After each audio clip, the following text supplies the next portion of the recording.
সৰুসজাইত পঞ্চায়ত আৰু গ্ৰামোন্নয়ন বিভাগৰ গৃহপ্ৰৱেশ অনুষ্ঠান ৫০,০০০ হিতাধিকাৰীয়ে একেলগে কৰিলে গৃহপ্ৰৱেশ লগতে লাখপতি বাইদেউসকলকো জনোৱা হ'ল সম্বৰ্ধনা। এই অনুষ্ঠানত উপস্থিত থাকে মুখ্যমন্ত্ৰী ডক্টৰ হিমন্ত বিশ্ব শৰ্মাৰ লগতে কেন্দ্ৰীয় কৃষি মন্ত্ৰী শিৱৰাজ সিং চৌহান। উপস্থিত থাকে বিভাগীয় মন্ত্ৰী অতুল বৰা আৰু ৰঞ্জিত কুমাৰ দাস। উল্লেখযোগ্য যে ৬৫০ কোটি টকা ব্যয় সাপেক্ষে নিৰ্মাণ কৰা হৈছে এই ৫০,০০০ চৰকাৰী বাসগৃহ। আজি অনুষ্ঠানতে কৃষি বিভাগৰ দ্বাৰা হিতাধিকাৰীক বিতৰণ কৰা হয় কৃষি কাৰ্যত ব্যৱহৃত যন্ত্ৰপাতি। আৰু বৰ্তমান সময়ত কেন্দ্ৰীয় কৃষি মন্ত্ৰীগৰাকীয়ে সংবাদ মাধ্যমক সম্বোধন কৰিছে। আমি পোনপটীয়াভাৱে আপোনালোকক লৈ গৈছো। जिन गरीबों के नाम थे कोई वंचित नहीं रहेगा पक्के मकान से।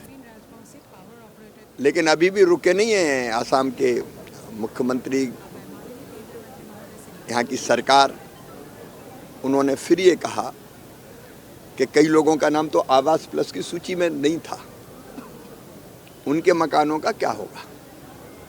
मुझे बताते हुए प्रसन्नता है, प्रधानमंत्री जी के आशीर्वाद से, उनकी इच्छा से सरकार ने फिर तय किया है कि जो गरीब अभी भी वंचित रह गए थे, उस समय सूची के नाम छूट गए थे, अब परिवार बड़े हो गए, पिता के 3 बेटे हो गए और वो बड़े हो गए, उनकी शादी हो गई, तो कई बार ऐसे मकान की ज़रूरत पड़ती है, एक मकान से काम नहीं चलता।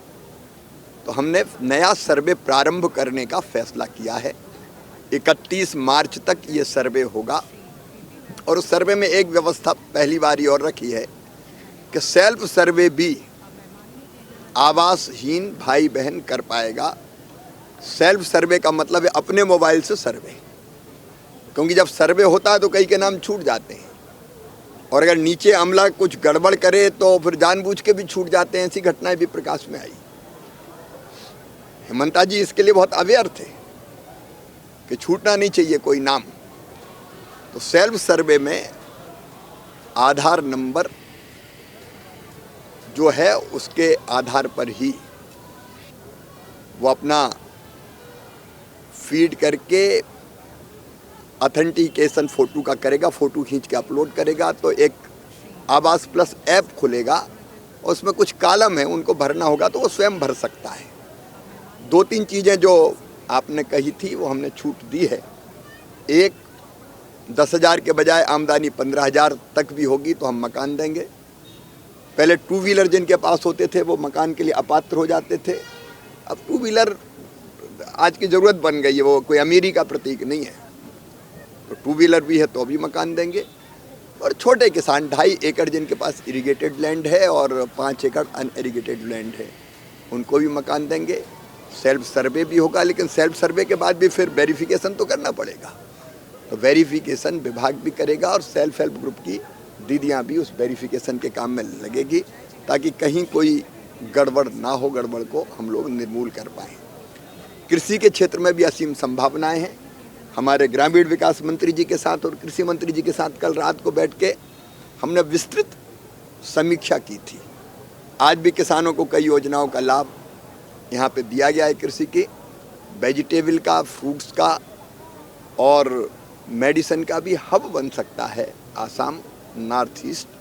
लेकिन फ़िलहाल तो अनेकों योजनाओं में, जैसे आपने कहा कि पर ड्रॉप मोर क्रॉप, उसके लिए ड्रिप और स्प्रिंकलर की ज़रूरत है। मैकेनाइजेशन के लिए राशि की ज़रूरत है।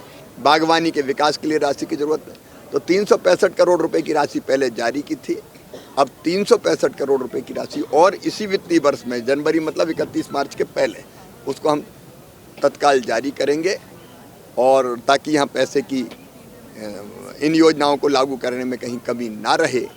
और वन्य जीवों के कारण, वन्य प्राणियों के कारण कई बार फसलों को बहुत नुकसान पहुंचता है, वो फसल बीमा योजना में कवर नहीं थी।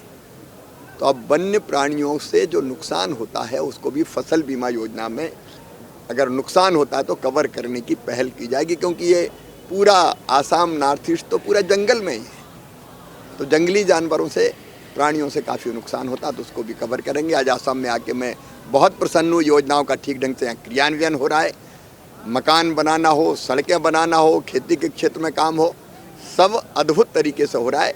मैं फिर एक बार मुख्यमंत्री जी को और उनकी टीम को बहुत बधाई देता हूँ।